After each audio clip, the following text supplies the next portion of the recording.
Hello everyone, नमस्ते। आज चाहिँ डे फर्स्ट मेरो पहिलो ब्लग बनाउँदाखेरि कस्तो हुन्छ भनेर यसो अनुभव गरौँ भनेको साथीहरू।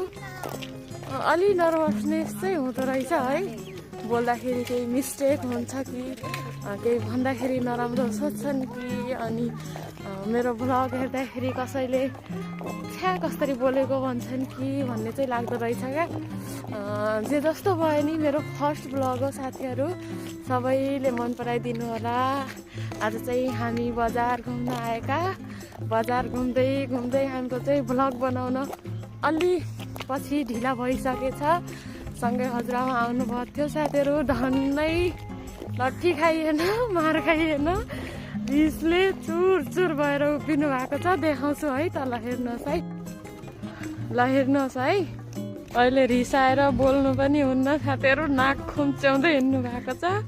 ल हामी घुम्दै घुम्दै हिँड्दै फेरि यो चाहिँ हाम्रो एरियामा रहेको टिकापुर मल्टिपर्पज क्याम्पस हो। यहाँ चाहिँ होइन बहुमुखी क्याम्पस टिकापुरमा पर्छ।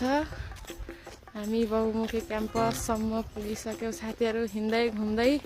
अझै रिसाउनु भएको छ, बोल्नु चाहिँ भएको छैन, घुम्टो हालेर हिँड्नु भएको छ, गाह्रो छ।